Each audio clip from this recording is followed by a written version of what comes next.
En Radio Intereconomía, Sin palos en las ruedas, dirigido por Javier Font. Este programa te lo ofrece tu farmacia de confianza con el apoyo de Vidafarma.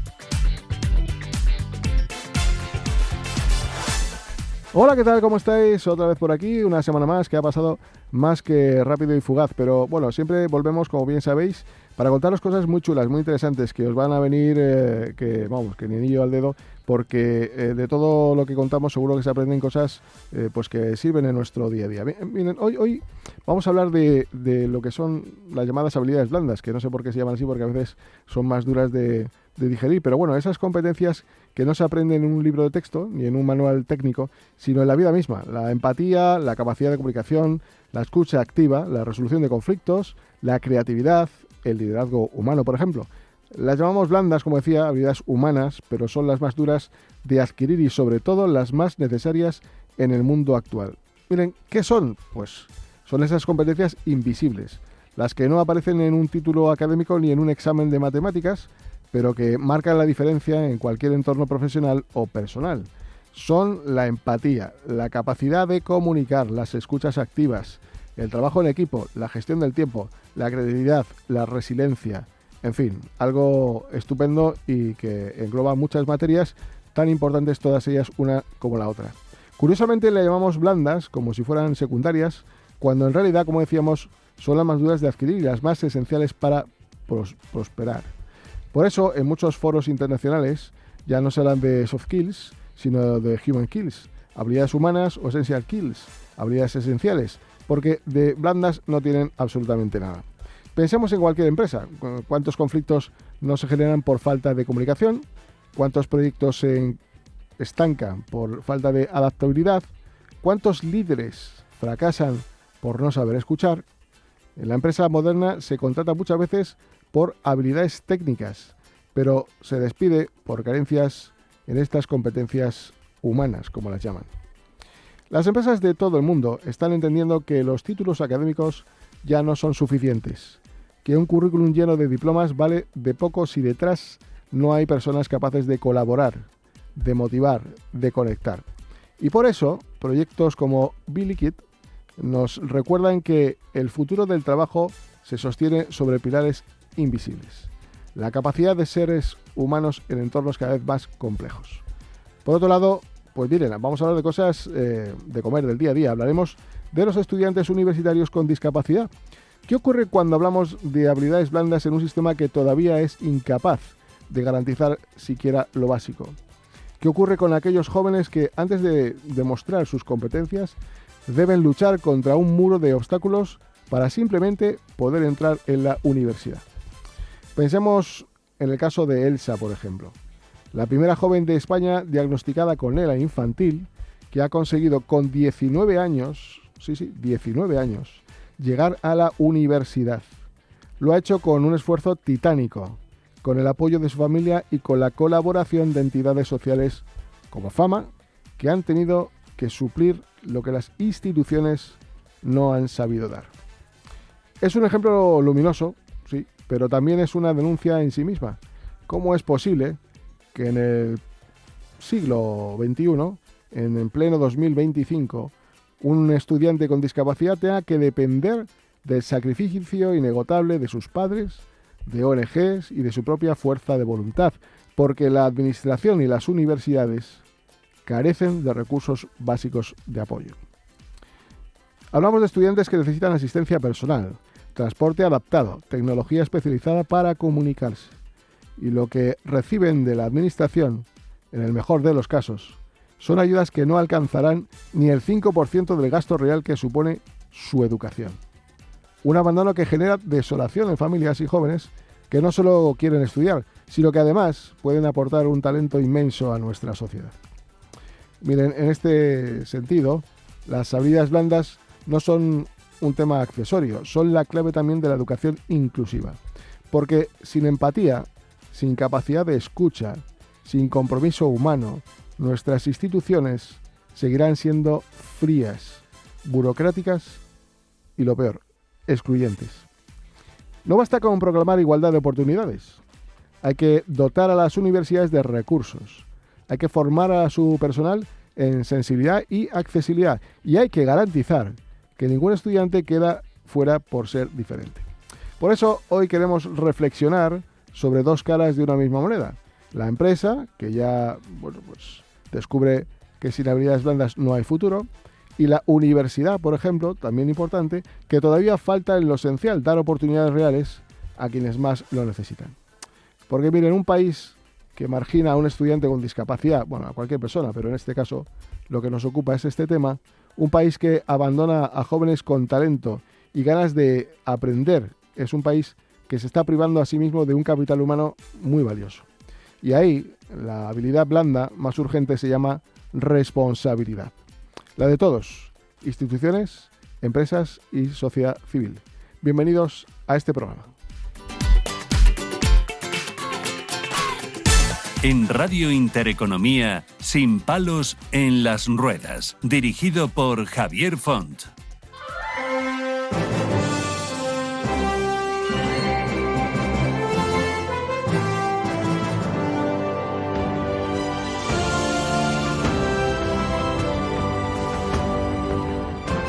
Bueno, pues nada, para empezar este primer bloque con algo tan importante como son las habilidades blandas en las empresas, como decía en la editorial, también es evidente que falta este aprendizaje en el ámbito universitario, que son quienes tienen que tener esa sensibilidad, esa comprensión para que otras personas puedan prosperar. Y solamente hace falta encontrar a las personas adecuadas para que les den esa oportunidad.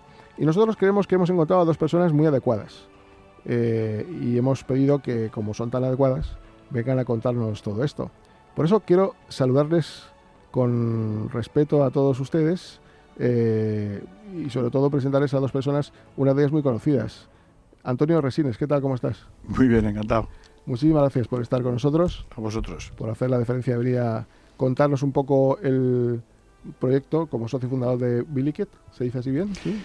Nosotros decimos Biliquid. Biliquid. Y luego decimos Biliquid My Friends, que era como lo de... Bueno, una bromilla. Pero sí, se puede, Biliquid también se puede decir, claro. Y luego, pues evidentemente tenemos al CEO y fundador de Biliquid, Coté Soler. ¿Qué tal? ¿Cómo estamos? Muy bien, buenas tardes y muchas gracias. Bueno, ambos emprendedores en esta circunstancia, que desde luego me parece que es muy importante porque entiendo que, bueno, ustedes conocen a Antonio Resines, que es una figura perfectamente consolidada en el ámbito de la cultura, en el ámbito audiovisual, español, en el cine, la televisión, el teatro, ganador de un Goya, ¿sí? Uh-huh. Y bueno, pues es súper conocido por todos. Antonio... Mucho más que Coté, por supuesto. Años luz. Pero bueno, un poco más. No quería decirlo, pero un poco. No, como tú, más o menos. Para que no se ofenda. Exactamente, igual que yo. Antonio, ¿cómo te metes en esto? Pues muy buena pregunta. Empezamos bien. Porque, pues francamente, sí lo sé, sí. Montó Coté una empresa que se llamaba IMAS, bueno, que sigue existiendo, que se llama IMAS, con un fin primario que era entrar en el tema de la venta anticipada de entradas, pues con gente del medio, gente de teatro, de cine, de televisión y tal. Pero aquello derivó hacia otra historia que fue fundamentalmente la promoción de proyectos vistos desde dentro, cómo vendemos mejor lo que hacemos, el teatro, los libros, el cine y tal. Y en eso estamos, eso se mantiene ahí. Y posteriormente, Coté, que es un hombre inquieto, que ya verás ahora cómo te lo explica él mejor, pero vio que efectivamente en las empresas faltaban cosas. Por ejemplo, que eso yo descubrí que eso que faltaba, que era la empatía, la cercanía, los cambios, cómo gestionarlos, todo eso. Luego yo sabía luego supe que se llaman soft skill, o blando es, ¿no? Con herramientas blandas. Bueno, el caso es que se empezó a meter en esa historia, que era algo que sí se hacía, es verdad, sobre todo fundamentalmente en el teatro, que era lo de trabajar todos juntos en una misma dirección. Bueno, lo estoy explicando un poco más, él lo concretará más. Y nos planteó una serie de gente, a mí uno de los primeros, que entrásemos en este otro, es una derivación de lo que estábamos haciendo, ¿no? Y bueno, pues lo planteó de una forma que empezamos a hacerlo y iba a decir asombrosamente no, porque estaba muy pensado, pero empezó a funcionar muy bien Y a la gente le gusta que le cuenten cosas de una forma distinta como te las cuentan habitualmente. Por ejemplo, un programa como estos. Bueno, pues a lo mejor lo haces de otra forma y si das todo el rato cifras y tal, pues a lo mejor no es claro, no sé. En el caso nuestro de Biliquid, el mensaje es el que estamos todo el mundo de acuerdo, pero se lo damos de una forma distinta, ¿no? Y en eso es lo que estamos, ¿no? Creo que va por ahí la cosa. Sí, básicamente lo que hacemos es enseñarle a la gente en las empresas habilidades imprescindibles para el día de hoy que no le han enseñado nunca. En nuestras escuelas nos enseñan matemáticas, nos enseñan lengua, nos enseñan historia, pero tú no tienes ni idea de cómo gestionar conflictos, de cómo lo que te encuentras después en el trabajo, ¿no? De cómo ser resiliente, es decir, cómo hay una presión enorme hoy en día en todos los puestos de trabajo, cómo gestiono esto sin que tenga un estrés que me muera y me lleve una ansiedad y empiece todas las cifras disparatadas que hay, ¿no? De gente con problemas para gestionar su día a día, ¿no? Pero esto, en realidad, hay como una radiografía que va desde arriba abajo de la empresa de cómo está cambiando todo a toda velocidad. Algo que hacemos mucho últimamente, nosotros formamos a CEOs en empresas, ¿no? CEOs de grandes empresas, porque hasta hace nada era un abogado brillante o un ingeniero brillante o un economista brillante que tenía que hacer muy bien su trabajo. Y hoy en día le piden que sea una marca personal. Y esa persona tiene que salir y hablar con el mundo y ser un máquina hablando con el mundo hacia afuera y hacia adentro de la empresa, ¿no? Y no están preparados para eso, de hecho no tienen ni idea de cómo dar un discurso que le interese lo más mínimo al que esté delante, ¿no? Y nos piden que les ayudemos con eso. Y de ahí hacia abajo, pues hay un montón de derivadas que ahora seguiremos hablando. Pero en el caso, por ejemplo, de lo de los CEO, que es una cosa muy curiosa, claro, es que en el teatro sí lo hacemos. O sea, la gente que dirige en teatro te cuenta cómo quieres que hagas una serie de historias que tienes que hacer. En ese caso estamos igual, tenemos una obra, interpretémosla. ¿Pero cómo lo hacemos? Cuidado, por supuesto que puedes hacer una obra de teatro sin un director, pero si hay alguien que te dirige, nunca mejor dicho, que te orientas, esa es la parte que entramos nosotros, que yo creo que es interesante. ¿Hay alguna relación entre la interpretación y estas técnicas? Absoluta. Vamos, está todo hecho en base a cómo trabajamos nosotros en la preparación de un montaje audiovisual, de una obra, fíjate, te iba a decir hasta... Se puede aplicar técnicas de los escritores también. O sea que todo lo que tiene que ver con... Claro, porque todo lo que tenemos, lo que tiene que ver con la creatividad, se puede aplicar perfectamente a la empresa. A mí lo que más o menos es que asombrosamente, y me alegro mucho profundamente, que no se hayan dado cuenta antes. O sea, que seamos de los... No, porque es que es lo mismo. Pero las relaciones, esa relación entre nuestro mundo y el de la empresa, claro, no existía, pero sí se puede hacer perfectamente. Porque una cosa que yo me he quedado con una cosa nada más. La gente se quiere ir de las empresas a menos que se les trate...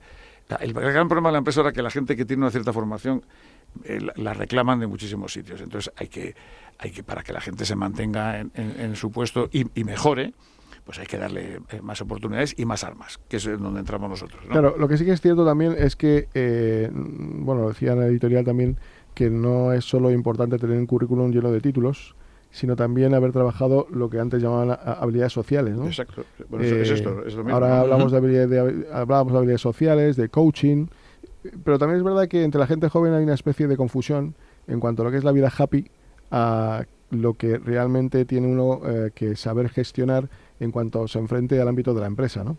A cómo gestionar cosas serias y qué tipo de empatía hay que tener y hasta dónde hay que tener esa empatía. Mira, creatividad, también se juntará la creatividad, entiendo. Una parte importante de esto que dices tú y en lo que tenemos un montón de programas y trabajamos mucho con diferentes empresas es la diversidad generacional.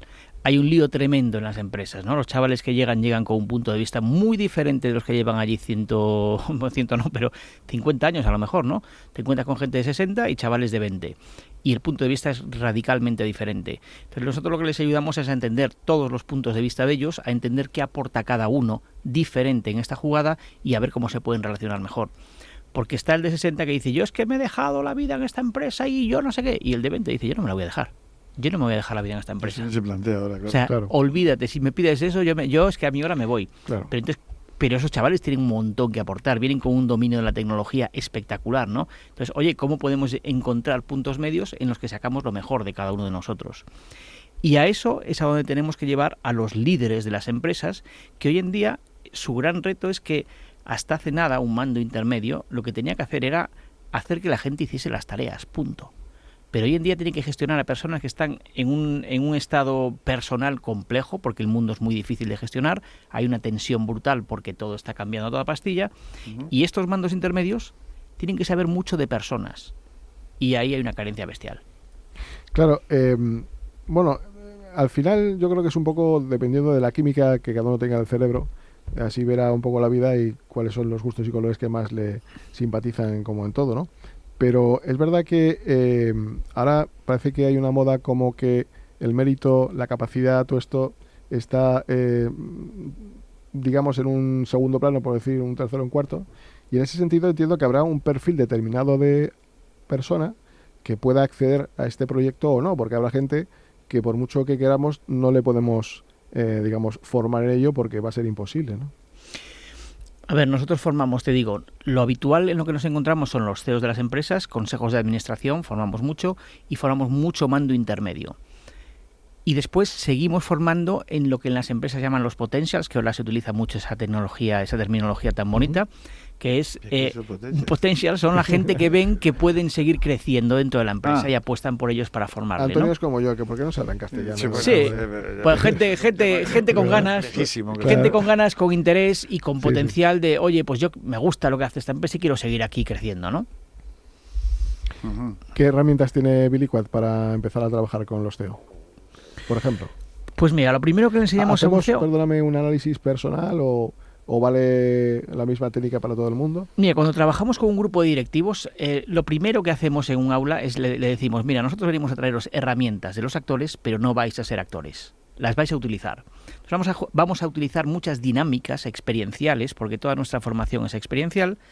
¿Y cómo podría empezar una sesión normal? Pues uno sale ahí y le decimos, oye, sal aquí y simplemente saluda y di tu nombre. Saluda y di tu nombre. Y el resto del grupo que estamos allí le decimos, ¿qué opinamos? ¿Qué nos da? ¿Nos da confianza? ¿Nos inspira? ¿Tenemos ganas de seguir hablando con él? ¿Sabes? Y le hacemos una radiografía y después le decimos, tienes 10 segundos, y además esto es neurociencia, ¿eh? Tienes 10 segundos para causar una impresión. Me estoy enterando de todo lo que hacemos, Es decir, la impresión que tú causas en 10 segundos, 2 horas después, sigue intacta. Hay un estudio de una universidad que se llama Princeton que dice que le hicieron un estudio a los chavales que entraban en esa universidad y le pusieron a los mismos profesores que estaban en quinto año con otros alumnos.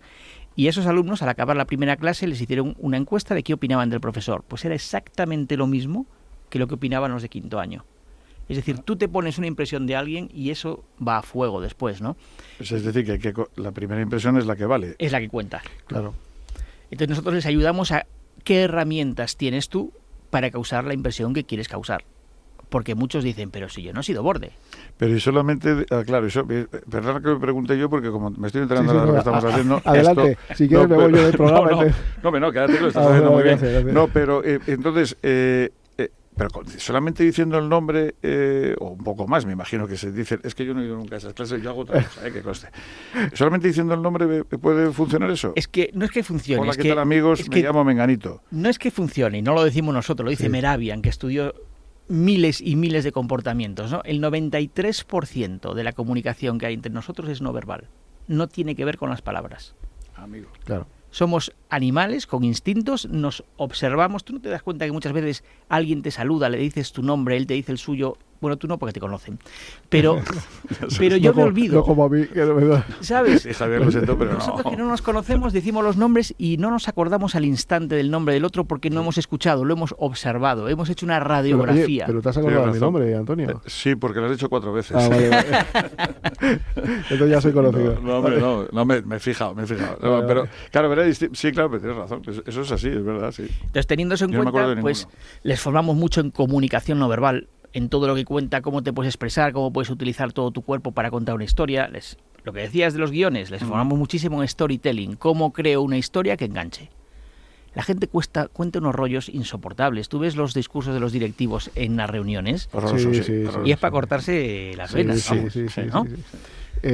A ver, hay una cosa, yo, claro, empiezo a coger el hilo del storytelling, luego hablamos de la interpretación y demás. Es evidente porque desde luego entiendo que es muy importante generar un buen impacto en la comunicación.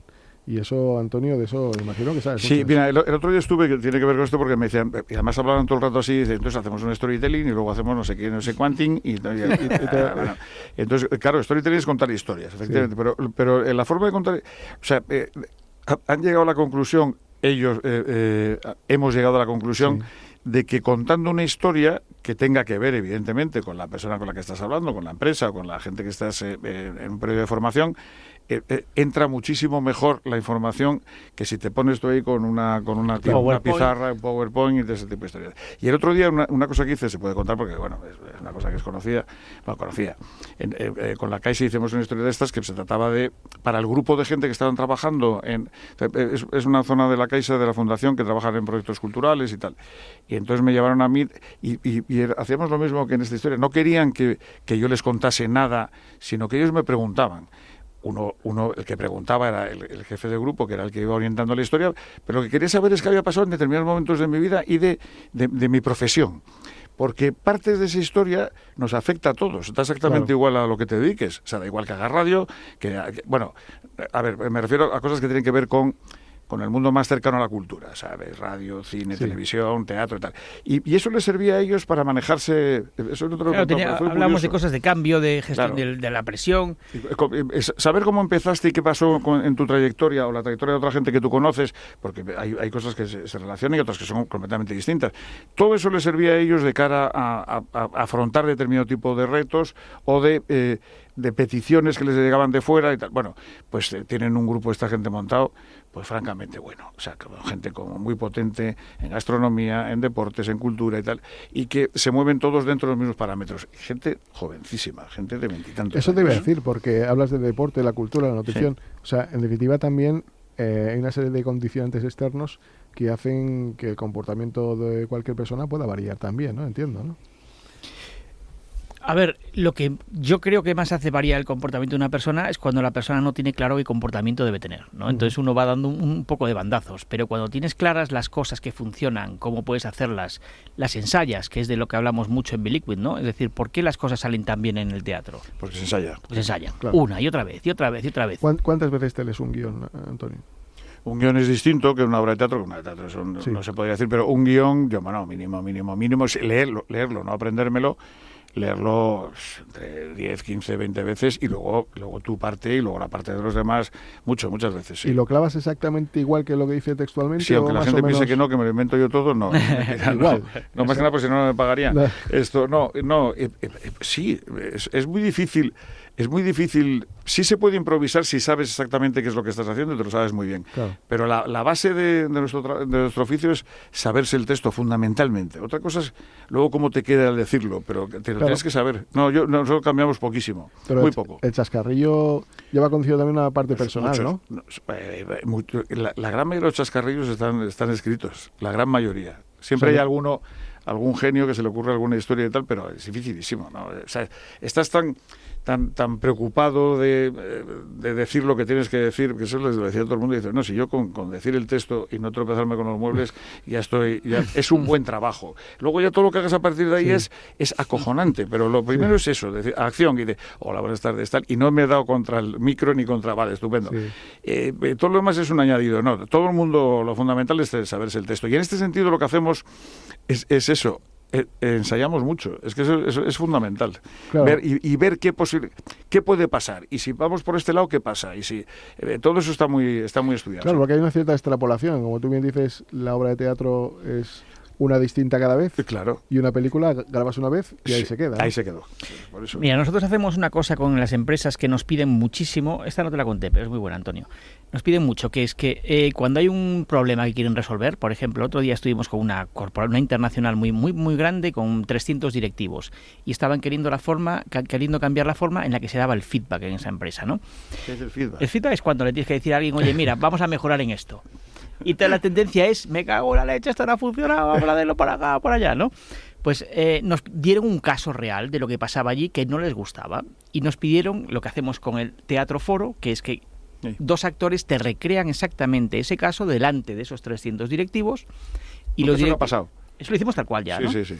y los directivos dicen, ¿qué? ¿Esto está bien o no? ¿Esto os gusta así? Y entonces se dan cuenta, lo ven lo que ellos mismos están haciendo, ¿no? Y dicen, joder, esto no lo podemos hacer. Esto no lo podemos hacer, ¿no? Sí. ¿Se puede hacer así o no? Y todos dicen, no. ¿Y lo hacéis así o no? Sí. O sea que más de uno comete muchos errores. Todos. Tienes que ver a tíos que son directivos, pero estamos hablando de gente... Top.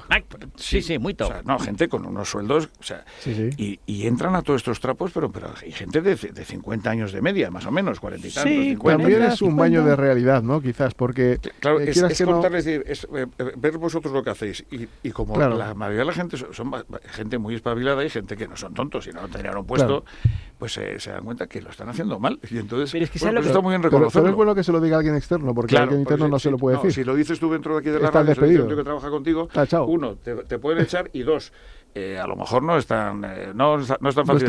Pero si viene un señor que no tiene nada que ver con... O sea, no dependo de vosotros, claro, es que el cambio es brutal. La objetividad, ¿no? La objetividad, efectivamente. Pues mira, lo que pasa con eso normalmente es que te dicen, sí, lo hacemos así y tal, y luego te dicen, pero ¿y cómo lo hacemos? ¿Cómo lo cambiamos esto? ¿No? Entonces les enseñamos muchísimas técnicas de cómo pueden hacer eso de otra forma diferente, y después les pedimos que sean ellos mismos los que corrijan la escena. Dile al actor lo que podría decir diferente, ¿no? Entonces se ponen por grupos y van dando ideas, y el actor va haciendo lo que le van diciendo, y entonces ves el resultado en directo de cómo puedes plantear una situación y hacerla de una forma diferente. Y lo ven todos también. Y lo ven todos. Y ven el resultado de lo que pasa cuando lo haces con técnicas bien aplicadas y sabiendo lo que haces. Lo que llaman el roleplay, ¿no? Sí. Nosotros lo llamamos escenas. Son escenas, coño. Bueno, no, roleplay sería distinto. Sí, es escena, ¿no? Sí, para nosotros es teatro foro. Sí, bueno, sí. Oye, ¿está más valorado entonces el profesional cargado de tanta técnica más que el que emocionalmente llega a sus colaboradores? Lo que creo es que cuando no tienes todo esto natural, quiero decir, Antonio, si lo examinas, todo esto que estamos hablando le vino de serie. No sé si nació así, pero desde que lo conozco es así. Sí, más o menos, sí. Todo, esta es resiliencia, la tiene, capacidad de adaptación, la tiene, capacidad de... Todo esto lo tiene, ¿no? Pero no todo el mundo tiene esto, ¿no? Entonces, lo primero que te pasa... fallo tendrá, ¿no? Ese hombre perfecto. No, perfecto, sí. Bueno, sí, pero no los voy a sacar aquí. Es perfecto. Vale. Yo no lo voy a sacar aquí, pero fíjate, lo que le pasa al que no tiene todo esto, que son muchísimos directivos en muchísimas empresas, es que lo tienen que ensayar. Y al principio es técnica. Al principio tienes que, como cuando vas con el coche, ¿no? Meto primera, embrago, meto segunda. Pero cuando lo practicas mucho, ya tú haces todo eso mientras hablas por teléfono y te ponen la multa por hablar por teléfono. Es cierto. Bueno, nosotros, perdona, nos viene de serie, a mí, de que viene de serie, bueno, se la ha inventado él, pero quiero decir que nosotros también estas técnicas las hemos aplicado antes. Claro. Es decir, las hemos aprendido también. Nosotros las hemos aprendido y sí vale mucho para la vida, que es una cosa que la gente no se da cuenta. Cuando empezamos nosotros, pues hay un tópico que es la timidez de los actores, pero que es cierta. Sí. O sea, que la gente no es expansiva y se explaya así, de naturaleza, no. La gente tiene contención y tal. El ser actor te ayuda mucho ese tipo de historias para la vida, eso está clarísimo. Y bueno, pues es lo que le aplicamos al resto de la gente, ¿no? Que eso está, yo creo que es muy interesante. Oye, ¿todavía hay CEOs que tengan problemas de dar un discurso en público? Porque yo ¿Cómo todavía? Gente... ¿Cómo todavía? Dios mío, es que claro. Espera, dime qué CEO español tú lo ves y dices, este es brillante hablando en público. Si quieres damos nombres, ¿eh? Es que o sea, desde el que estás pensando ahora... Sí, por eso lo pregunto, ¿eh? Bueno, pues es que son malos. O sea, que están embarados. Sí saben lo que tienen que decir, sí, pero están tensos. Saben las palabras. Saben además, las palabras, una de las peores cosas que hay, yo creo, es que alguien te escriba el discurso, ¿no? Pero bueno, lo puedes hacer tuyo. Bueno, yo hago Shakespeare y no lo he escrito yo. Bueno, pero quiero decir, eso no es, el problema no es ese. El problema es que la tensión que soportan algunos es tan brutal que la aplican cuando tienen que hablar con la gente y explicarles qué están haciendo. Y eso es tremendo porque tensionan a todo el mundo. O sea que en ese sentido lo de la relajación, que es otra de las cosas que se comenta, se habla en este tipo de encuentros, es que es fundamental. O sea, y ya sabemos todos que hablar en público es complicado. O sea, eso ya lo sabemos. Una pregunta que hacemos a todos estos directivos, que no solo son CEOs, son directivos de alto cargo, ¿no? Cuando tienen que hablar a la prensa, hacia afuera, en un auditorio, siempre en una sesión les preguntamos: ¿tú qué es lo que quieres nada más empezar un discurso? Te diría que el 90% te diría lo que quiero es acabar. Claro. Quiero irme de aquí. Y sobre todo eso, que no se duerma la gente. Eso es lo que recibe todo el que está en el auditorio, ¿no? Oye, ¿qué técnica, por ejemplo, puede funcionar cuando estás ante un auditorio donde empieza a aparecer que la gente se empieza a utilizar el móvil, alguno bosteza, otro está ahora... ¿esto? En el teatro no nos damos cuenta menos cuando suena el móvil. Bueno, el teatro es más difícil, ¿no? No te creas. Que la gente se despiste, ¿no? ¿Se duermen también? No, bueno, depende de las obras. Yo en alguna me he dormido. Bueno, vamos, no, quiero decir, en una situación de normalidad, no, en eso somos muy estrictos. Si vas ahí, bueno, no, claro. Sobre todo porque si se oye un móvil, pues se ve una pantalla, claro, tú sí ves está a oscuras, tú sí ves en la luz. Claro. Y yo conozco gente que ha parado la actuación. Y le aplaudo. Dice, tío, es una falta de respeto que yo estoy trabajando. Claro. Por cierto, estoy trabajando y tú has pagado para verme trabajar, claro. Con lo cual, en fin, bueno. Sí. Pero la gente tiene una capacidad de despiste tremenda. Y lo que decía, la gran mayoría de la gente, cuando tiene que leer algo, al menos que sea una situación emocional, pues yo qué sé, en una desgracia, un funeral y tal, bueno, pues la gente ahí es otro. Pero si tienes que dar una charla, la gran mayoría de la gente pagaría por no hacerlo. La gran mayoría, pero te hablo de todo tipo de directivos, pero de altísimo, vamos, políticos y lo que haga falta. Sí. Los políticos igual no... Yo lo que les diría, fíjate, lo que le diría a cualquiera de esos directivos es, fíjate, tú coge a alguien que sea un gran orador de los americanos, que hay muchísimos, porque allí los entrenan mucho desde el colegio, ¿no? En sus discursos, ¿tú crees que hay móviles? ¿Tú, cuando veías a Steve Jobs hablando, alguien estaba mirando el chat a ver qué tenía? Claro. No, ¿por qué? Porque me interesa muchísimo lo que me cuenta esta persona. Si tu auditorio está lleno de móviles, es que tu discurso no está interesando nada. Ese es el primer punto. Entonces, a partir de ahí, ¿cómo hacemos para que tu discurso interese, ¿no? ¿Cómo conectas con esa gente? La mayoría sale a un auditorio, sale corriendo, empieza a hablar corriendo. Nosotros le enseñamos, ostras, sale al auditorio, llénalo tú, llénalo, mira a la gente a los ojos, conecta con esas personas, mírales de verdad a los ojos, salúdales, ¿qué tal? ¿Cómo estás? ¿Ve? Y empieza a contarles algo. Por ejemplo, utilizamos mucho storytelling en el que les enseñamos cómo creas una historia que enganche, cómo creas algo potente para arrancar, qué hooks, metáforas, símiles utilizas por el medio para llenar de cosas que entendemos y que podemos asociar en la cabeza. Pero muchos CEOs salen y empiezan a contar el PowerPoint que tienen detrás, los números que tienen detrás. Entonces, pues no me lo cuente, de repente y lo leo. Decimos que aburre. Eso, claro, envíame el PowerPoint. Aburren los CEOs y aburren, como digo, los políticos, que muchas veces van a contar lo que hacen hablando de millones, que no son suyos, bueno, pero hablan de millones de inversión, y aburre eso un poco, ¿no? Todo eso no interesa a la gente. A la gente y a las empresas les interesa que se hable de la empresa en concreto. O sea, que no las grandes cifras, todo eso, pues la gente no lo retiene porque no es cosa suya realmente. O sea, que es como... Pero es verdad que hablamos de pausas, entonaciones, énfasis, ese tipo de técnicas también a la hora de la oratoria también se explican, ¿no? Fíjate que estamos hablando de un montón de cosas que no tienen que ver con las palabras, ¿no? Que lo que decíamos, que el 93% de la comunicación es no verbal. Entonces, todo eso es lo que les enseñamos nosotros, pero sobre todo les enseñamos practicando. Les ponemos de pie, vamos a practicarlo una y otra vez, ¿sabes? Eso es muy divertido. Sí, cosa, pero entra todo el mundo, es una cosa asombrosa. Pierde la vergüenza. O sea, gente hecha y derecha. Sí, porque lo de la vergüenza es una cosa, lo de la timidez es una cosa, ¿no? Claro, es muy normal también. Yo creo que sobre todo pierde la vergüenza porque alucinan con ellos mismos, ¿no? Porque todos son conscientes de que son muy malos haciéndolo, ¿no? Y cuando empiezan a ver que, ostras, tengo a alguien delante que me está llevando por aquí y yo jamás en mi vida había hecho esto, wow, alucinan, ¿no? Porque ven que hay vía todavía en su vida, ¿no? Oye, ¿qué medidas de impacto lleváis a cabo para saber que está funcionando? Métricas, básicamente, depende mucho de la formación, ¿no? Hace nada tuvimos que acompañar a 100 líderes de una empresa del IBEX muy grande en un proceso de transformación potentísimo y acompañarles en una gestión del cambio. En lo que había que ver era el cambio de mindset, ¿no? ¿Qué opinaban antes de todo lo que estaba cambiando y qué opinaban después? Y ahí tuvimos un programa largo de varios días trabajando con ellos y la métrica es pura de cambio de mindset. Es decir, que estás de acuerdo ahora con que podemos ir adelante con esto, que quizá te diría que es el mayor problema de las empresas ahora. Están todas en una cantidad de cambios enormes, la gente no los ve, está preocupada, yo no me atrevo a ir por ahí, esto no va a funcionar, yo no sé por qué hacemos esto, y lo que nos piden es cambiar su mentalidad a que digan, venga, vamos a probarlo, no tengo claro lo que va a salir, pero confío en la gente que tengo a mi alrededor, vamos a por ello, que establezcamos un plan, por dónde podemos empezar, paso 1, paso 2, paso 3. Y se pueden extrapolar a la vida normal, entiendo, todo lo que están aprendiendo, porque entiendo que, claro, estos CEOs que suelen tener un estatus importante a todo nivel y en el ámbito de la empresa mucho más, también decirles, oye, esto lo estás haciendo mal, ¿cómo se lo toman? Pues porque se lo toman bien porque funcionan, pero claro, es que es muy difícil contarles a unos tíos que son los jefes, que tienes que cambiar una serie de historias. Hay que contárselo muy bien y que estén convencidos los tíos, claro. Y sí funciona, ¿eh? Es que realmente en el fondo son bastante conscientes ellos mismos de dónde están sus fortalezas y sus debilidades, ¿sabes? Cualquier persona que tenga que hablar hoy en día en público es muy consciente de que no es capaz de hacerlo bien. Y cuando ven que hay alguien que le da 4 tips y de pronto se empieza a sentir cómodo y me funciono. Y otra cosa que nos ayuda muchísimo es que no somos consultores. Nuestra socia es Tamsin Townsend, es directora de teatro, es formadora de líderes en el mundo entero. Y claro, cuando te llega Tamsin a formarte a ti, no es lo mismo que te llegue un consultor con traje, que hace lo mismo que tú en otro sitio y te va a explicar, ¿no? Porque toda la gente se pone muy... ¿Qué me va a contar a mí este? Pero cuando vea a gente como Tamsin, actores que trabajan con nosotros, que llevan 15 o 20 años formando en empresa, se relajan mucho.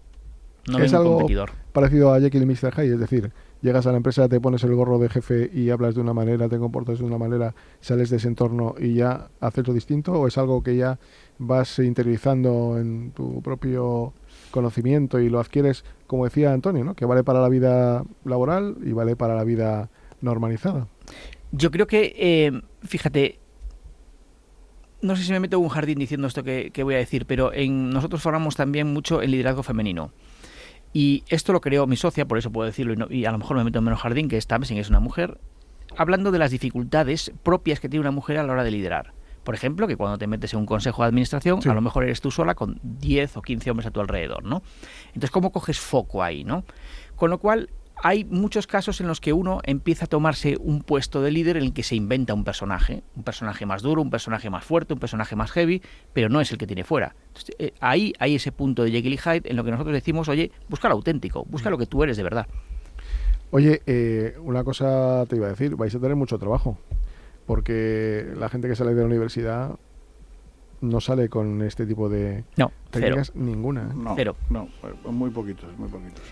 Después de algunos másteres, pero tampoco... Es que además es muy complicado, o sea, es que más, va peor, la cosa va peor. Sí. Nosotros, por lo menos, salíamos a la calle a jugar. Los chavales de ahora están todo el día conectados en casa. Es que no saben gestionar, no para nada, no hay creatividad, no hay... Además que ha hecho carreras muy complicadas, o sea que... Pero si lo dicen ya, que llegan con unos niveles de conocimiento muy bajos. O sea que... Bueno, de hecho, fíjate que ahora la gente está yéndose más a módulos de FP, termina el módulo de FP y pasan a la carrera. Bueno, mira, te voy a contar un caso que no voy a decir el nombre porque me afecta personalmente.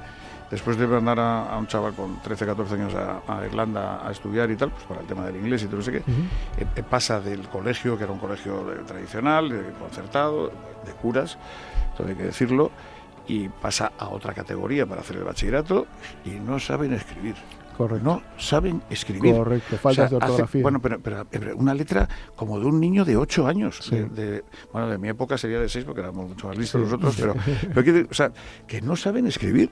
Dice, pero tío, correcto. Imagínate que fallan las pantallas. Bueno, no voy a hablar del apagón porque nos meteríamos en otro lío, pero imagínate que no saben escribir. Sí. Pero ya no las falta de ortografía. Es como la P con la A. O sea, dices, tío, por favor. O sea, tremendo. Sí. Y eso es una... Este chaval fue a Irlanda. No tiene nada que ver. Y no estamos hablando que Irlanda es el país más desarrollado del mundo ni el más avanzado. No, pero había unas cosas básicas que era, una vez que aprendemos esto, pues seguimos adelante y nos metemos en el jardín que tú quieras. Pero, tío, tienes que saber escribir y leer, por ejemplo. Nadie lee en voz alta. No saben. Es que es tremendo. Y dice, pero no sé. Bueno, todo esto es lo que nosotros procuramos. Y además, por ejemplo, no hablan. La nueva generación de chavales que entran a las empresas, tú les dices, llama al cliente. Yo se asustan. Sí. Es decir, y bueno, ya cuando vas, yo a veces voy en el coche y voy viendo la gente en el autobús, nadie habla con nadie. No, eso es tremendo. Pero lo de hablar es impresionante, porque yo digo, oye, ¿te importa mandarme un WhatsApp? Así te oigo primero, porque para decirme que hemos quedado a tal hora, no me mandes un mail, macho. O llámame y si lo cojo, y si no me mandas un WhatsApp. Y es más, fíjate, un WhatsApp de voz, que no tienes que hacer nada. Bueno, ahora últimamente no, escribe, por si acaso, a ver cómo escribes. Bueno, y todo errores. Y dice, no, es que es el corrector. El corrector, que no sabe cómo se dice la HA, o sea que bueno, pero dilo, coño. O sea, es imposible. Pero bueno, gracias a Cote y a mí vamos a cambiar esta generación. Pues, oye, contad con nosotros de nuevo, porque estamos muy implicados en ese asunto. Antonio, gracias por venir. Antonio Resines. Un placer. Gracias, Cote Soler, por estar aquí. A vosotros. Con vuestra experiencia. Os llamaremos un día, porque me parece que hay una vinculación con discapacidad muy interesante. Vale. Gracias, volvemos enseguida. Muchas gracias.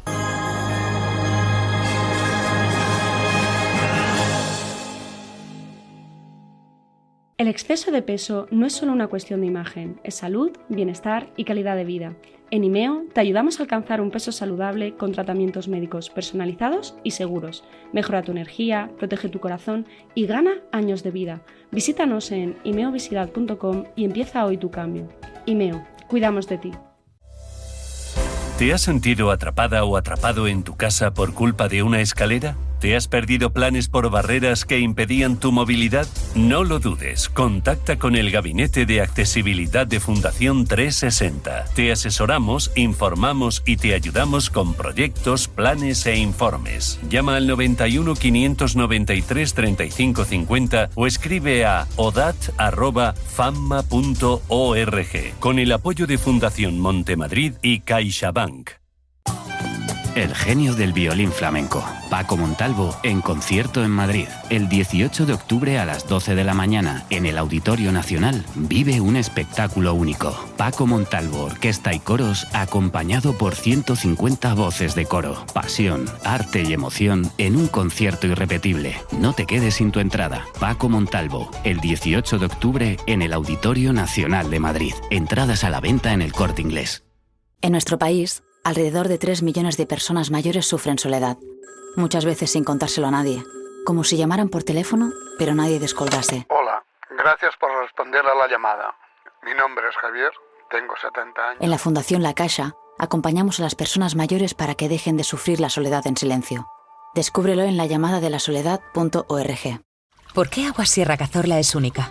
El equilibrio de su manantial es único, el más ligero en sodio, la idónea para la tensión arterial, más rica en magnesio, calcio y bicarbonato. Y ahora Agua Sierra Cazorla con los refrescos saludables de verdad, sin azúcar y sin gas, más naranja y limón. Agua Sierra Cazorla, la única en calidad certificada. Antes de que amanezca te acompaña, escucha y ameniza las mañanas en Radio Intereconomía. Antes de que amanezca, con Guillermo Sancho Muela, de martes a viernes de 6 a 7 de la mañana en Radio Intereconomía.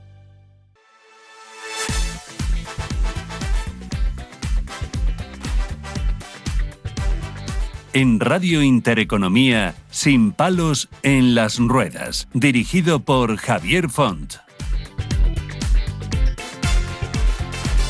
Pues ya estamos por aquí otra vez. Nada, ya han oído ustedes el editorial, si no les hago un breve repaso. Hablábamos también, aparte de las habilidades blandas, de una situación, pues bueno, que incomoda a cualquiera que la pueda escuchar y le hierve la sangre, sobre todo cuando ve que la propia administración, que no hace más que generar marcos normativos, sistemáticamente no hace también más que incumplirlos. Y hablamos de un caso, bueno, la verdad que ahora hablaremos con la mamá de la persona que es la protagonista de esta historia, pero hablamos de lo que es la ELA infantil. Mucha gente piensa que la ELA, pues, son casos ya de personas mayores, pues no, hay casos infantiles, como el de Elsa, que es la hija de Eva Gómez, que es su mamá, que con 19 años, pues ni más ni menos que va a hacer historia en convertirse en la primera joven diagnosticada con esclerosis lateral amiotrófica infantil en España y que, bueno, pues accede a la universidad. Esta semana ha comenzado el grado de psicología en la Universidad Rey Juan Carlos en Alcorcón y, bueno, ha cumplido su sueño que aspiraba desde la secundaria, básicamente, ¿no? Ser psicóloga criminóloga. Tal y como recoge, bueno, pues evidentemente ella misma pues nos explica que es algo con lo que soñaba. Pero como digo, bueno, todavía el recorrido no ha terminado entre la universidad y Fama. Vamos a hacer posible que esta persona pueda ser feliz estudiando y desde luego más feliz también lo sean sus papás. Eva Gómez, ¿qué tal? ¿Cómo estás? La madre de Elsa. Hola, buenos días. Pues nada, como bien te he escuchado decir, nada, confirmo que todo va así, o sea, nos está haciendo historia y la verdad es que, bueno, pues muy orgullosa de ser la mamá de esta niña, ¿no? Porque al final pues no cree, vamos, el creer muchas veces es pues incompatible con las trabas que te ponen en todos los sitios, porque al final no ha sido fácil llegar hasta aquí. Ha sido todo pues un camino muy, pues eso, muy muy difícil de recorrer, pero mira, al final conseguimos llegar hasta aquí, porque bueno, en principio en primaria ya en su día nos dijo un director de que Elsa no podía titular. Entonces, bueno, pues agradezco no haberle hecho caso. O sea, al final yo creo que es una decisión propia la que tomas, pues viendo sobre todo a tu hija, ¿no? Con las ganas que ella tenía, ¿no? De seguir estudiando y, bueno, y apoyándola en todo. Transcurrió esa etapa, la etapa de primaria y, bueno, pues no solo tituló, sino que encima sacó un 9 de media. O sea, que con eso te digo todo. Y ya pasamos a la etapa de secundaria. Llegamos a secundaria y bueno, pues ahí fue un poco como todo más lineal, ¿no? Por parte del profesorado, la verdad es que estoy muy contenta porque fue una etapa que en principio, bueno, al comienzo de cada curso siempre estás ahí, que a ver, hablando con los profesores, sobre todo era un caso tan individualizado, porque al final era un caso con tanta afectación, pues claro, que los mismos profesores, claro, no sabían cómo tenían que reaccionar con ella. Pero bueno, al final se fueron adaptando y transcurrió la etapa de secundaria y vino bachillerato. Ella me decía que quería seguir estudiando. La etapa de secundaria la aprobó con un 9 también de media. Entonces llegamos a bachillerato, ella quería hacer bachillerato, súper ilusionada porque quería ser universitaria. O sea, en principio, claro. Y aunque lo veía, claro, o sea, teníamos 2 años por delante, o sea, que era... Pero bueno, que 2 años que pasan muy fugaces, porque al final, bueno, pues ella hizo primero de bachillerato, terminó primero de bachillerato. Bueno, ya en primero ya nos empezaron a decir que nos quitaban en este caso, al no ser enseñanza obligatoria, que nos quitaban en este caso los apoyos, pues los apoyos me refiero a la enfermera, al técnico, sí. O sea que nos los quitaban, claro, al fisio. Porque Eva, nos estás contando todo muy por encima, pero evidentemente llevas un recorrido de años hasta los 19 que tiene ahora mismo Elsa, pero que has tenido un periplo de problemas tremendo en el que tú has tenido que estar breando con situaciones, imagino, complejas, sobre todo cuando te oigo decir que desaparecieron recursos, servicios. Me consta que incluso, no sé si es tu caso, pero hay casos en los que se cortan las ayudas al transporte para poder ir a la secundaria y evidentemente si no hay transporte no pueden ir a formarse. En definitiva, claro. Se les margina directamente, ¿no? Es que el otro día yo me indignaba porque hablábamos con el director general de Educación de la Comunidad de Madrid y decía que, bueno, que no faltaban recursos. ¿Qué tienes que decir a este respecto? Pues que en mi caso sí que faltan, porque de hecho lo que te comentaba, yo en la etapa esta que te estoy diciendo, de cuando empezó a cursar bachillerato, tuve que ahí, a base de escritos y reuniones, conseguimos que esos recursos los tuvieran y entre esos recursos estaba el transporte, pero el transporte no nos lo pusieron. O sea, sí que nos pusieron la enfermera y la continuidad de enfermería, fisioterapeuta y técnico 3, que es la persona que está de apoyo con ella, pero, por ejemplo, no nos pusieron en ningún momento, porque yo pedía que estuviera un tomador de apuntes en clase con ella. Esa figura no nos la pusieron. O sea, es que a mí el que me digan de que sí que se tienen los recursos, en mi caso, en mi caso particular, te digo que no. Y de hecho, sobre todo cuando encima luego ya ella consiguió superar bachillerato, tuve que luchar y pelear que pudiera hacer la PAU, porque no la podía hacer. O sea, me lo negaron, me dieron una negativa en 2 ocasiones. Me dijeron que Elsa no podía estudiar la PAU porque no estaba adaptada para que ella la pudiera hacer. Te comento de que ella no habla, no escribe, ella se comunica con un dispositivo ocular, Iris Bond, que ella a través de su tablet, pues con sus ojos, ella va seleccionando las palabras, frases, evidentemente textos no se la pueden pedir porque es agotador, porque lo hace todo con la mirada. O sea, con la mirada ella tiene un receptor que va eligiendo letras y luego tiene el lenguaje predilectivo. Entonces, el tipo de exámenes que ella precisa pues son tipo test, y si tiene que poner alguna palabra o tal, pero ella no la puedes pedir un comentario de texto. Eva, tenemos necesidad de recursos tecnológicos, en este caso de Elsa, y también de recursos humanos. Es decir, claro, se hace complejo llevar a la alumna, en este caso tu hija, a la universidad y después deambular por ahí, más que deambular, ir al aula, la toma de apuntes, ir al baño, cuestiones, por ejemplo, no sé si afectadas por el sistema respiratorio, ciertas cuestiones. ¿Esto cómo lo has resuelto a día de hoy? A ver, sí es cierto que el propio campus tiene una figura que dentro del aula, o sea, dentro del propio campus, sí que acompañan a la persona con discapacidad. Me refiero en mi caso, dado la necesidad. En ese caso sí, pero luego pues el acompañamiento está dentro del aula. ¿Apuntes? Con ella, si precisa ir al baño. No, apuntes no, esta persona no se encarga de coger apuntes. ¿Y entonces? Apuntes es voluntad de los compañeros de clase. ¿Y cómo está eso?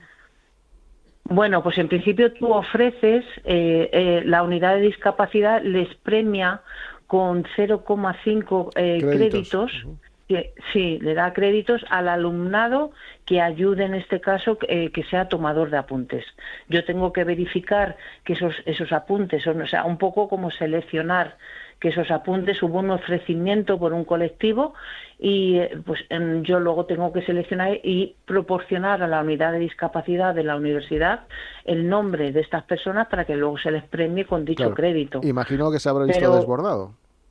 ¿Habrá habido demanda? Bueno, ahí te encuentras de todo. O sea, incluso hubo un compañero, un alumno, que me pidió dinero. O sea, con eso te digo todo. Me dijo que aparte del crédito, que también quería que se le pagara 1 euro por cada cara escrita que me pasara. ¿Qué valores estamos creando en el ámbito educativo? Ya no en la universidad, sino en el ámbito educativo, que es peor. Sí. ¿No?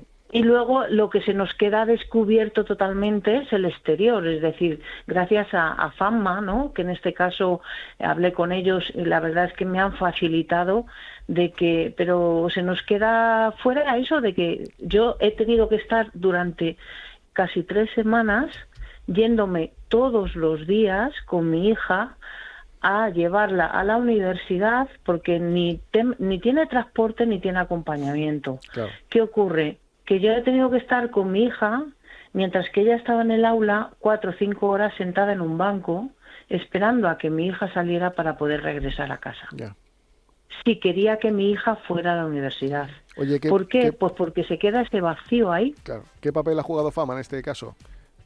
Bueno, pues FAMMA, pues la verdad es que en ese aspecto me ha facilitado todo porque, digamos, ese acompañante, esa figura, es proporcionada por FAMMA. O sea, que te voy a contar. Pues ya le puedo asegurar que FAMMA va a estar pendiente y desde luego también va a mediar si hay alguna descoordinación con la universidad para que estas situaciones no se produzcan. Así que yo lo único que quiero es agradecerle a usted, como madre de Elsa, todo el recorrido que lleva desde que Elsa nació y desde que le diagnosticaron esa discapacidad, y a Elsa por ser como es y por seguir así y que nada ni nadie le pare. Claro, no, y sobre todo, y perdona que te interrumpa, sobre todo que hemos abierto un camino muy importante porque gracias a ella hemos conseguido que por lo menos niños en similares circunstancias puedan examinarse de una prueba que era inaccesible para ellos. Y otra vez hemos abierto un camino, un derecho. Y otra vez, Eva, se pone de relieve la falta o mejor dicho, la ineptitud de quienes gobiernan, que se les tenía que caer la cara de vergüenza por no cubrir este tipo de necesidades, ya no solamente en Elsa, que también, sino a cualquier alumno con discapacidad que le den una ayuda de 1.500 euros para poder asistir a la universidad. Es una auténtica vergüenza y se les tenía que caer la cara a pedazos al suelo. En fin, Eva, gracias por ser como eres. Sí, porque al final todo esto lo sabemos los que lo estamos viviendo. Sí. Y yo de verdad que les invitaba a todos 24 horas que estuvieran conmigo. Sí, que vieran es una poca realidad. vergüenza, parece como que quieren fabricar más dependencia que vida autónoma, y eso es lo que nos hierve la sangre. Bueno, Eva, madre de Elsa, gracias por ser como eres, repito. Gracias, seguir ahí, seguiremos hablando con vosotros. Y Elsa, un abrazo muy fuerte y mucho ánimo. Así que nada. Venga, a ser felices. Enorme. Venga, hasta ahora, volvemos. Venga, chao.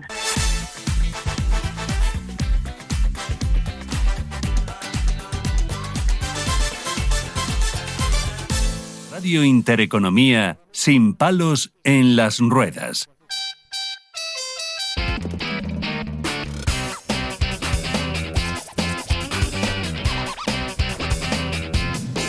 Y llegamos a una parte divertida, como no podía ser de otra manera. Tenemos en la mesa a Miriam Fernández. ¿Qué tal?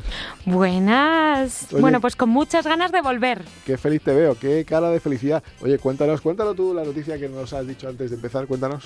Bueno, es que hoy vengo con muchas noticias frescas. La buena. Una de ellas es que hace tiempo comentaste que yo había estado en los Catholic Music Awards, que eran como los Grammy del Vaticano, y nos hemos llevado un premio. España se llevó 2 y una de ellas fui claro yo con el equipo de Renata. Sí, enhorabuena. Confiamos en ti, ¿eh? O sea, no nos has decepcionado. Muchas gracias. ¿Y la siguiente cuál va a ser? Pues la siguiente es que se acaba de estrenar un proyecto que llevo trabajando muchos meses, que tiene que ver con la música y la accesibilidad. Ah, mira. Sí. Cuéntanos. Pues mira, es una... Bueno, hoy vengo más que nada casi como invitada porque es que tengo tanta ilusión de este proyecto que hoy lo voy a contar. Por supuesto. Porque me hace muchísima ilusión. Pues hace como un año, Fundación Mutua de Propietarios, que se encargan de la accesibilidad, se pone en contacto conmigo para hacer una campaña que se llamara Ser tu voz, y me pidieron que compusiera una canción con diferentes palabras. O sea, en la misma canción tenía que estar la palabra rampa, ascensor, accesibilidad, tercera edad, bueno, ¿no? Entonces, con esa campaña querían concienciar a la sociedad de la importancia de que, bueno, pues de solventar barreras arquitectónicas para las personas que vivimos con movilidad reducida y que al final todos vamos a necesitar porque todos vamos a llegar a la tercera edad y siempre lo... Afortunadamente. Eso es. Entonces, esa primera campaña, la canción Ser tu voz, salió muy bien. En ese caso yo cantaba en primera persona, representando a todas esas personas que vivimos con esas necesidades.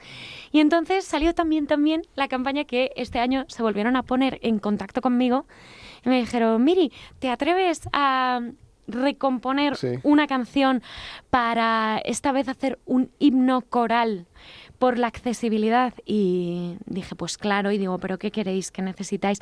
Bueno, pues que llames a un montón de artistas y lo hagas, ¿no? Y yo siempre digo que sí.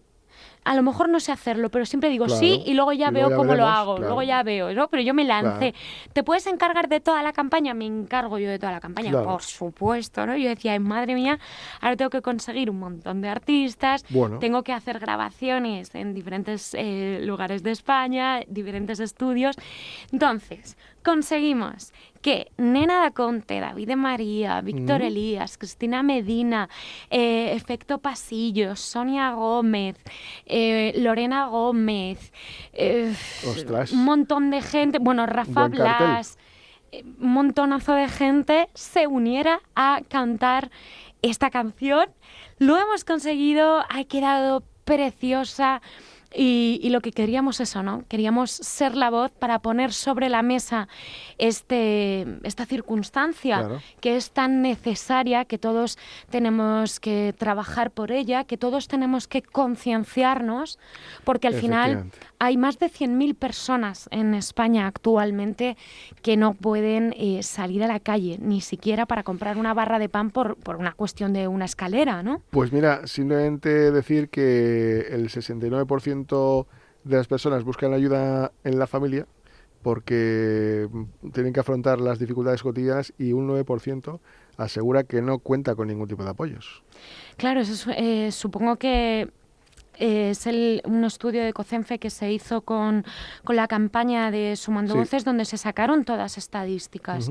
Porque claro, es que es una realidad que yo, la verdad, no entiendo cómo a día de hoy todavía no está en el colectivo, en la sociedad, en la mente del colectivo. Es decir, es que una de las razones que empujó a tantos artistas a colaborar en esto fue que, aparte de que yo pues intento tener mucha labia y lo vendo fenomenal, pero es que todos tenemos en nuestra familia alguien que o ya lo necesita o que está por necesitarlo. No hace falta carnet de discapacidad, ¿eh? No. Cualquier persona va a ser mayor.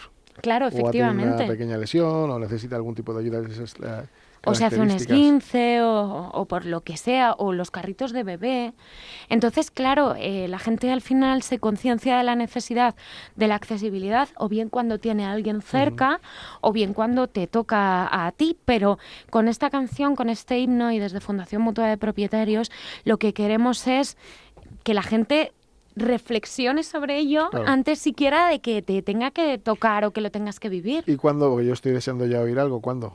Bueno, ya ha salido hace 10 días, entonces ya la tenemos disponible para escuchar. ¿Ah, sí? Y hemos superado las 400.000 visitas en YouTube. Casi, estamos casi en el medio millón. Oye, ¿la podemos poner aquí en algún momento? Por supuesto, además tengo muchísimas ganas. Y quería hablar también de la persona que ha sido mi mano derecha en todo este proceso, que ha sido Alex Gabasa, un productor estupendo.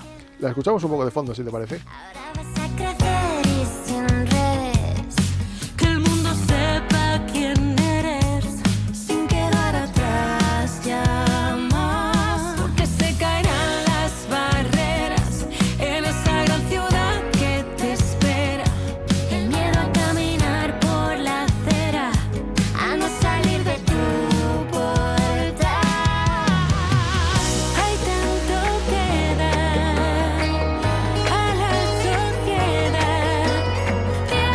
Bueno, qué pintaza tiene esto, ¿eh? Bueno, y el estribillo ya ni os cuento. ¿Sí? El coro final, o sea, por eso invito yo a la gente a que se meta a escucharla, claro que sí, porque el coro final es apoteósico. David de María, bueno, es que la verdad es que hemos conseguido unas voces muy variadas.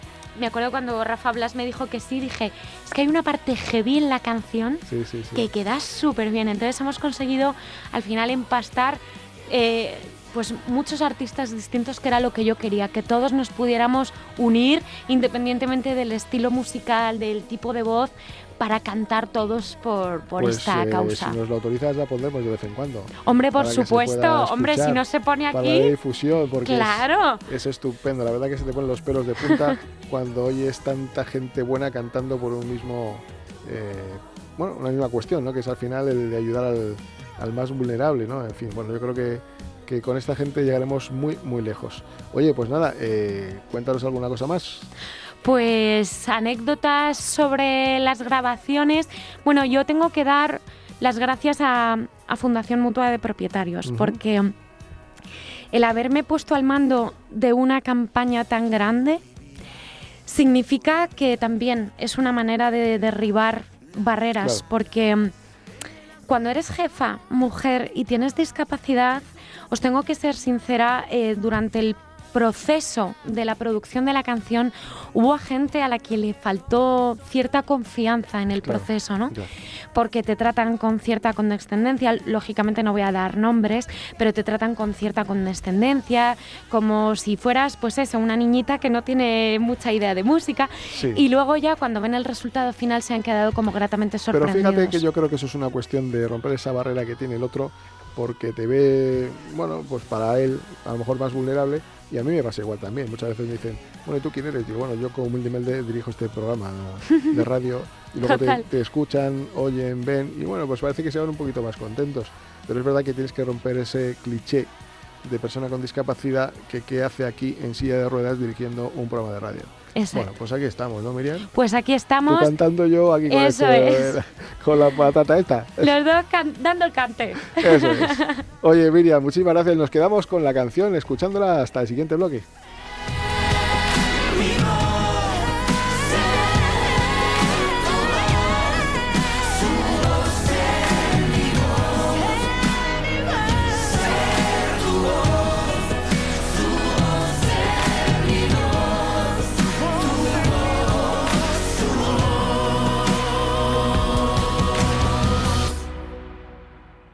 En Radio Intereconomía, Sin palos en las ruedas, dirigido por Javier Font.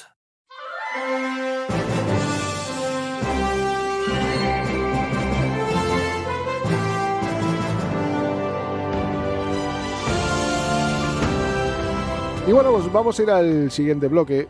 Vamos a hablar de farmacias, pero antes me gustaría decir que, oigan, esto de las habilidades blandas que hemos hablado en el primer bloque, es muy importante, y también para cualquier persona y también para las personas con discapacidad. Vamos a empezar a trabajar en ello para que, a ver si de una vez por todas, antes de entrar al ámbito de la universidad, podemos mejorar el sistema educativo, y además también de que tener conocimientos técnicos, pues las habilidades sociales no se olviden, porque es que al final, como decía Antonio Resines, y con toda la razón, es que no se sabe ni escribir, no se sabe ni comunicar, no se sabe ni hablar.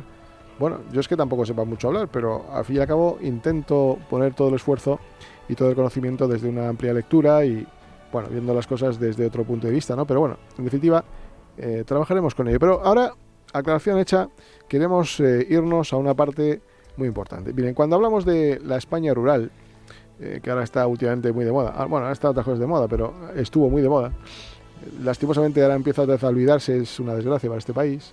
Pensamos, miren, en paisajes que son muy bonitos, en la tranquilidad, en pueblos donde todos se conocen, y eso es una cuestión muy positiva para aquellas personas que tienen alguna dificultad, pero también hablamos de retos, de despoblación, de falta de servicios, de dificultades para acceder a la sanidad, en fin.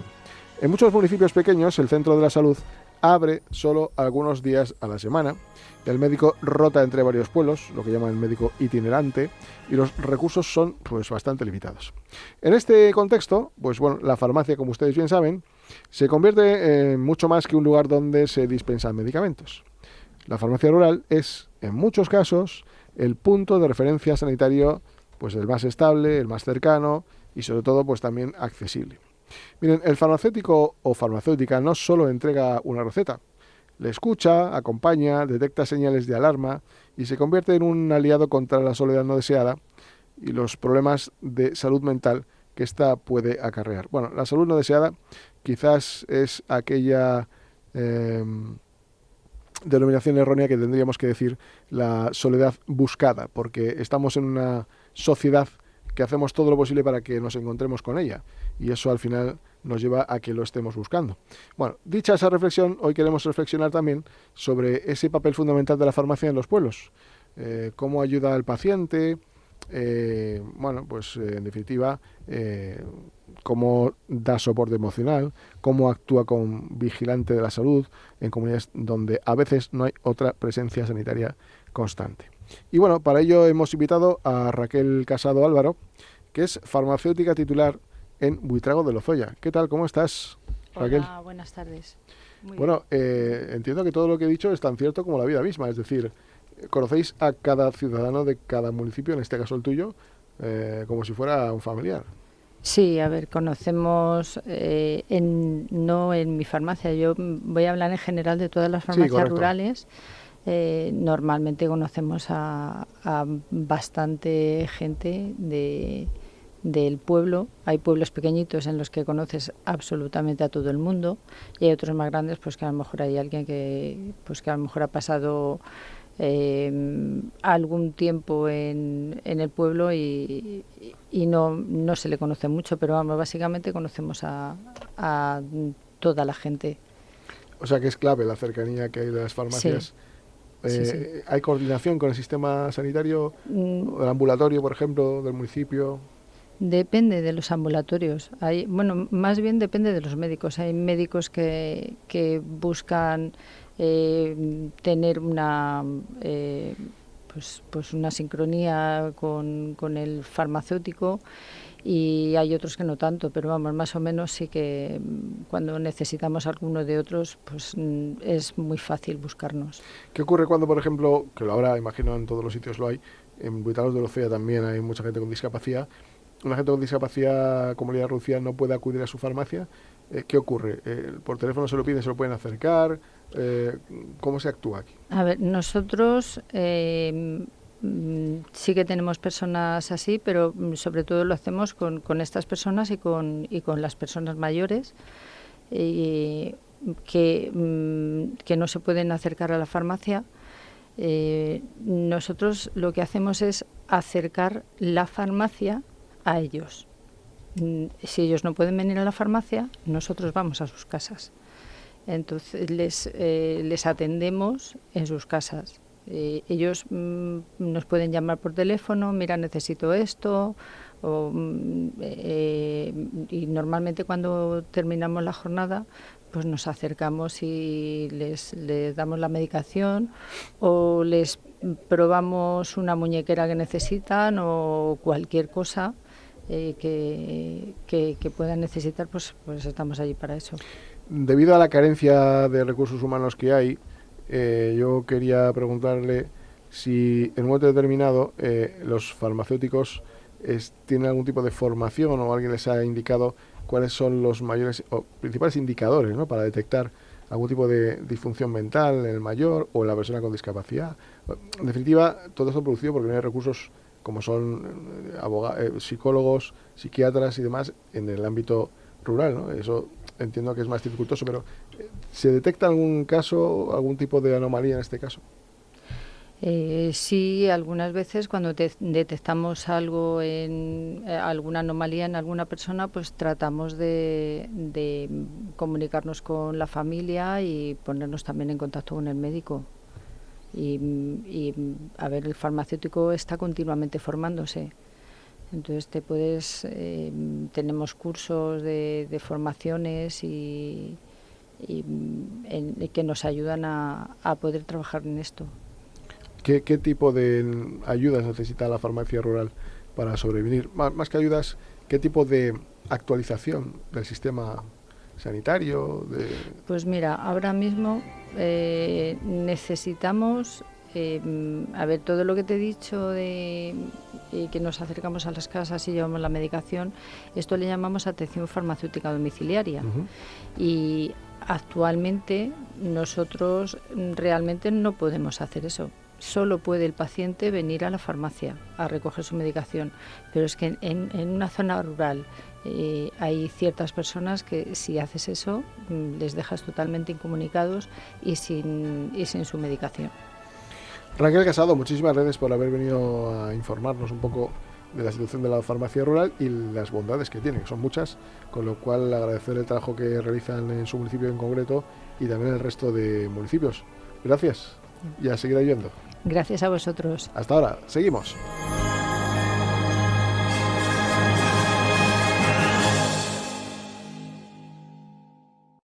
Piso de 90 metros, 4 habitaciones, acabados en mármol y muy bien situado. ¿Pero es accesible y adaptado para una persona en silla de ruedas como vimos? Sí, solamente hay un pequeño escalón. Evita sorpresas. Contacta con el Gabinete de Accesibilidad de Fundación 360. Te ayudamos a valorar y mejorar la accesibilidad de cualquier espacio. Llama al 91 593 35 50 o escribe a odat@famma.org con el apoyo de Fundación Montemadrid y CaixaBank. En Radio Intereconomía, Sin palos en las ruedas, dirigido por Javier Font.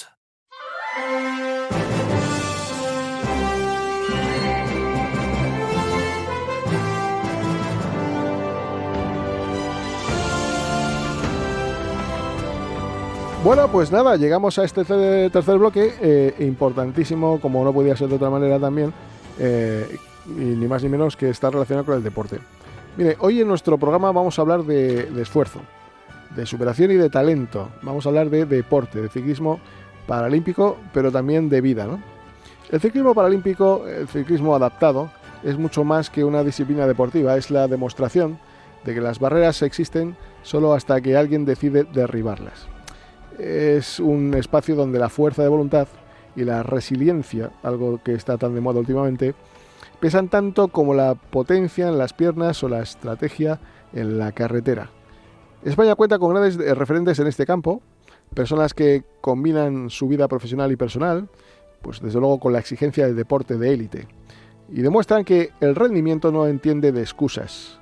Miren, hombres y mujeres que representan lo mejor de nuestros valores, sacrificio, disciplina, constancia y sobre todo ilusión, juegan mucho a este deporte.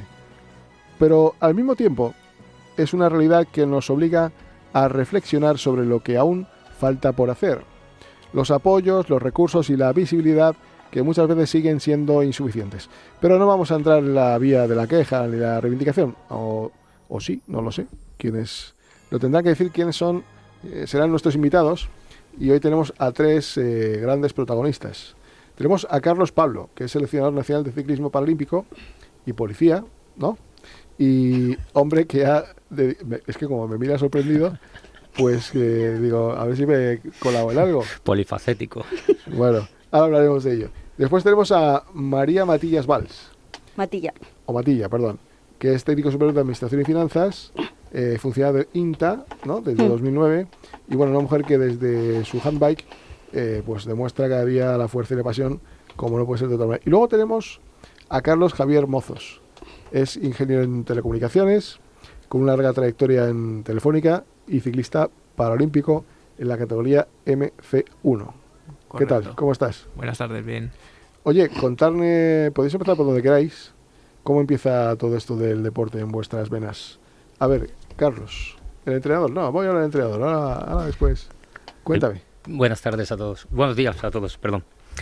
Ellos tienen más experiencia que yo, por eso decía que empezasen ellos, porque pueden aportar muchísima más experiencia y pueden expresar mejor lo que significa el ciclismo paralímpico.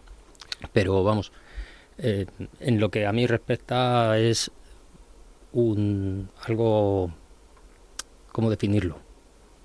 Una satisfacción, una muestra de valor constante de todos ellos. ¿Qué te llama para ser entrenador de ciclistas paralímpicos? Me llama la propuesta y dije, adelante. No hay más. Pero aparte de tu labor profesional, sí, que entiendo que la sigues compaginando, sí, haces esto en tus momentos, entiendo, de fin de semana. Mi ocio, ¿no? Mi ocio se ha convertido en ellos. Por eso, ¿cómo te organizas todo esto? Buena pregunta, complicado. Haciendo cábalas y haciendo encaje de bolillos con familia, paralímpicos, trabajo, escuela ciclista, asociación, todo. Oye, teniendo la profesión que tienes, hay mucho de valores, ¿no? De esfuerzo, de sacrificio. ¿Se podía extrapolar esto al deporte? Por supuesto, siempre. Pero son valores que a uno le inculcan desde pequeñito, ¿no? Sí, y por supuesto hay una parte de aprendizaje y luego hay una parte que yo considero que es propia de la persona. Para ser, en este caso, ciclista paralímpico, ¿hay que seleccionar o cualquiera vale? No, cualquiera no vale. Hay unas recogidas, un tipo de discapacidades reconocidas por la UCI, por el Comité Paralímpico, y bueno, dependiendo de la discapacidad que tengas, pues puedes practicar un tipo de ciclismo, en este caso ciclismo, María pues en handbike y Carlos en bicicleta. De distintos niveles, entiendo, ¿no? Sí, claro.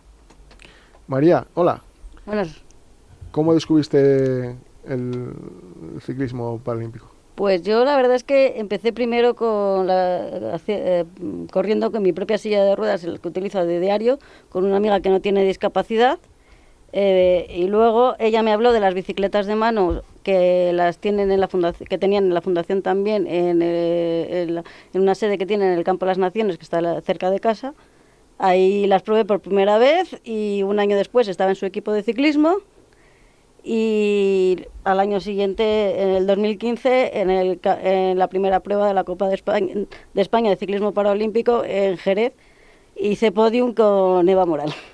Oye, para quienes nos están escuchando, que muchas personas no saben lo que es el handbike y demás, hay alguno que es eléctrico, otro que es manual, a veces vas sentado, otras veces vas tumbado, ¿no? ¿Cuál es la modalidad que tú utilizas? La handbike para competición es manual.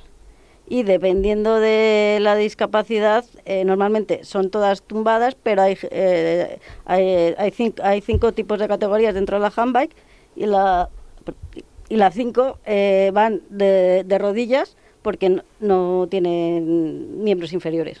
O sea que digamos que cada categoría lo que hace es ubicarla en las patologías que corresponden. Normalmente las categorías están basadas dependiendo del nivel de la lesión medular que tengas. ¿Cómo es la categoría de la 1 a la 5? Pues la 1 es la que más discapacidad tienes y la 5 la que menos. En mi caso yo estoy en la 4. ¿Y la 1? De chicas. ¿La 1 como tetraplégicos. ¿Y cómo compites? ¿Con eléctrica o cómo? No, todas son manuales. ¿Todas son manuales? No hay nada eléctrico. ¿Y vas tumbado, vas sentado? puedes ir, depende de tu columna, puedes ir más tumbado o menos tumbado, o medio sentado. Tetrapléjico, lo digo por experiencia, es un poco complejo, ¿no? Sí, pero tenemos en el equipo, en la Federación de Madrid, en el equipo a una compañera, Manuela, que es tetrapléjica y que compite a nivel internacional y lo hace muy bien. ¿Sí? Mejor que yo. Lo hace también como que es campeona del mundo varias veces. Por eso te digo. Qué bien. Yo de momento no he salido de España. Oye, Carlos, ¿qué tal? ¿Cómo se conjuga eso de ser ingeniero y deportista paralímpico a la vez? Pues haciendo muchas cábalas y sacrificando muchas otras cosas para sacar tiempo para los entrenamientos. Claro. Es cierto que quizá el horario que yo tengo, por suerte, es muy compatible porque trabajo de 7:30 a 3, entonces me da cancha para todas las tardes poder dedicar bastante tiempo a entrenamientos. Oye, estás en la categoría MC1. Correcto. ¿Eso qué es? Pues dentro, igual que te ha explicado María, en handbike hay de la 1 a la 5, en bicicleta convencional exactamente igual. La 5 es las personas con menos discapacidad y la 1 las que más discapacidad tenemos. Ah, sí, es... y digamos que de alguna manera ha habido un vínculo con el proyecto Idénticos, ¿no? Sí, yo con Idénticos llevo ya 6 años.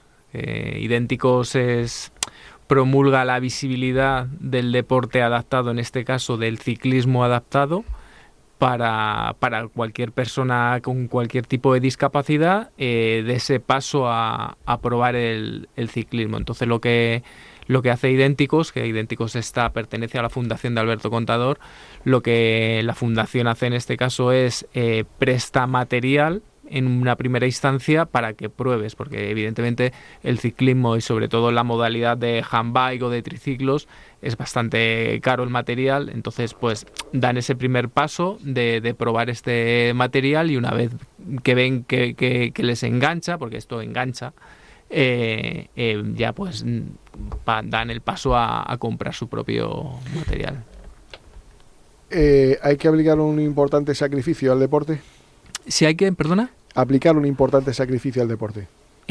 Hay que aplicar un importante sacrificio, sí y no, todo depende de hasta dónde quieres llegar, evidentemente. Si tú quieres hacer una práctica deportiva exclusivamente por placer, pues le puedes dedicar... No hay sacrificio que valga, eso es una maravilla, ¿no? Claro, ahora, si tú te marcas una meta de competir, llegar a un rendimiento y tener unos resultados, ahí es donde ya hay que ser más estricto y ahí es donde hay que invertirle mucho sacrificio. Entrenador, para alguien que nos esté escuchando que está ahí con dudas de si sí o si no. Estaba pensándolo ahora mismo. ¿Qué hacemos? Venga, que tenemos un minutillo para poderlo contar. Animarles a que prueben, a que dentro de todas esas discapacidades se interesen por saber cómo pueden hacerlo, que van a tener el apoyo de la Federación Madrileña de Ciclismo para ponerse en marcha y ponerles en contacto con los clubs que les pueden... de hecho, estamos ahora mismo con 2 compañeros que quieren practicar en triciclo, porque tienen parálisis cerebral, y bueno, pues adelante con ello. O sea, el quedarse en casa... Teléfono, correo, página web... En la Federación Madrileña de Ciclismo, en la página web, pueden encontrar el correo y el teléfono y todo esto, ¿no? Sí. ¿Y la página cómo se llama? ¿Cómo se dice? ¿Cómo es? Federación Madrileña de Ciclismo, con que pongan eso en... Punto... Ya está, vale. Pues así de fácil es. Oye, pues gracias por haber venido a contarnos esto. Os deseo los mayores éxitos, que ganéis muchísimas medallas y que sigáis así de deportistas, que es importante. ¿Vale? Muchísimas gracias a todos, de verdad. Venga, gracias. Volvemos.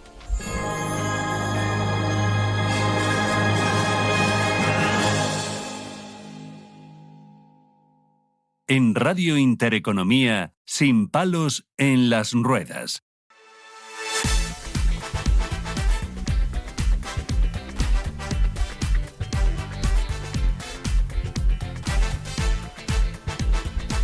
Bueno, pues vamos ya a lo último, que es nuestro querido Cristian. Cristian, lo único que te pido Es que no te ahogues, pero que vayas deprisa. Nada, Javier, ya sabes que estoy acostumbrado a hablar bastante rápido. Es que los echan de aquí. Bueno, Javier, pues hoy la verdad que te traigo una sentencia que del Tribunal Supremo que es muy importante, debido a que, bueno, pues la discapacidad genética va a aparecer ahora, ha habido un cambio normativo, y vamos a comentar pues esta sentencia relevante del Tribunal Supremo en el que afecta directamente a todas esas personas y a sus familias. Y es que se trata que ha habido un nuevo caso con una nueva sentencia que determina que las enfermedades genéticas pueden considerarse que la discapacidad existe desde el nacimiento, aunque el reconocimiento oficial llegue más tarde. Entonces, ¿por qué es importante? Pues porque todo esto tiene consecuencias fiscales y derechos económicos. En el IRPF en España se permite aplicar este mínimo por discapacidad. Entonces, desde que exista la situación de dependencia, de discapacidad, por lo tanto, si esta se puede extrapolar hasta el año de nacimiento, significará que muchas familias van a poder aplicarse en el IRPF esta discapacidad una vez que tengan reconocido la discapacidad o una vez que estén en trámites de reconocimiento de la discapacidad.